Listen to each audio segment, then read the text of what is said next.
Re-upload muna tayo ng video mga kasoy dahil medyo wala pa nga tayong panibagong vlog ngayon. At ito ay nakita ko nga lang po pala sa akin TikTok account.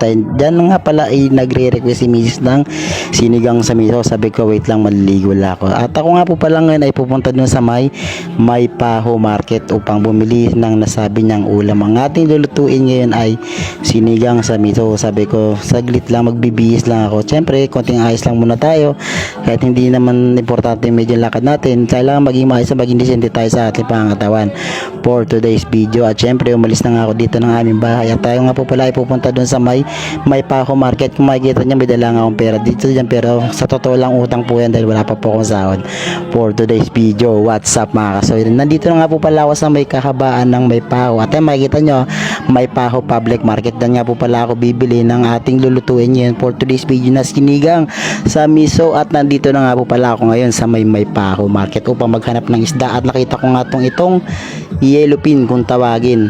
Napakamahal ng kilo at syempre pinahiwa ko na nga rin po pala yan kay ate para masimulan ko na rin yung pagluluto. Ayan yung ating nabiling sinigang sa miso for today's video at nilagay ko na nga rin po pala yung miso. Bumili nga rin po pala ako ng gulay dito na aking lulutuin ngayong araw na ito. What's up mga kasoy, at syempre nakalimutan ko wala nga palang bigas dito para isang bilihan na lang.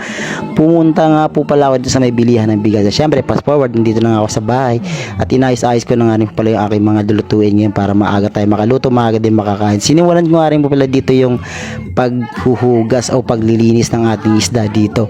Yan kung makikita nyo, syempre hugasan muna natin yung bago natin lutuin at kinuha ko na nga po pala dito. Syempre malinis naman yung kamay ko at nilagyan ko na nga rin po pala yun ng asin dito para maupisa na natin yung ating pagpiprito. Ayan, medyo halo-halo muna tayo ng konti at nilagyan ko na nga rin po pala ng konting asin dahil di pa nalalagyan ng asin lahat din. Sinimulan ko na nga rin po pala dito yung paghihiwa ng ating mga sibuyas bawang para dito sa ating pagigisa. Pagkatapos yan, nagbalat ka nga po pala ako dito ng mga sibuyas bawang at syempre akin na nga itong tatantarin dito para maumpisahan natin yung ating pagluluto pagkatapos maprito ng ating isda. At syempre sinimulan ko na nga rin po pala dito para hindi na-hassle yung pagkakalas ng ating kangkong para ilalagay sa tin ng sinigang na niluluto natin dito ngayong araw na ito. What's up sa inyo mga kasoy, maraming salamat po pala sa lahat ng patuloy na support at mga viewers at followers dito sa ating vlog for today's video. Ayan, natapos ko na nga rin po pala at syempre ito nga yung ating mga nilinis na mga gulay, isda. Syempre inibisa ko na nga rin po pala dito yung pagluluto at ito nga po pala yung ating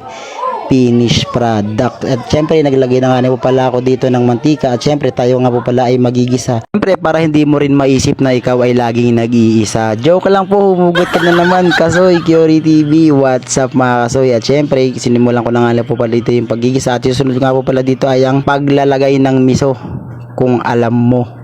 Joke lang, syempre napaka basic lang naman ito ng niluluto natin dito. Umpisan ko nga lang po mula dito yung pagigisa dito ng sibuyas bawang at syempre ilalagay ko nga dito yung ating miso. Isasama ko to sa ating pagigisa dito for today's video at syempre sinundan ko na nga rin po pala dito ng paglalagay ng ating tubig para magmisto lang ito yung ating magiging sabaw sa ating sinigang na miso for today's video. What's up mga kasoy, at syempre hintay lang po natin yung mga ilang minuto na ito ay kumulo at ating nga po palang itong titimplahan dahil ito ay kumulo na ilang minuto nga lang, mga isang minuto lang po siguro. Joke ma, 30 minutes po yan bago ko pinakulo, bago ko kulong-kulo talaga siya at syempre kumulo na nga siya at akin na nga po itong ilalagay itong ating pritong isda dito na gagamitin sa ating sinigang sa miso. At syempre sinilagay ko na nga rin po pala dito yung ating pampahasim na sinigang na original for today's video. Tulad ng video yan, original yan, gawa ni Kasoy, Kiori TV. What's up mga kasoy, at syempre tinikman ko na nga rin po pala dito kung anong lasa. Ay talaga naman napakabisa, napakaasim. Syempre maasim talaga sinigang sa miso nga. Syempre dilay ko na nga rin po pala dito yung ating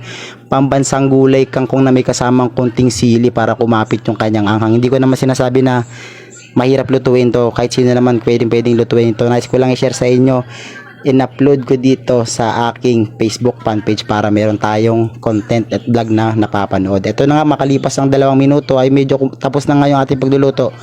Hanggang dyan lang po muna. What's up mga kasoy, maraming salamat po sa inyong suporta.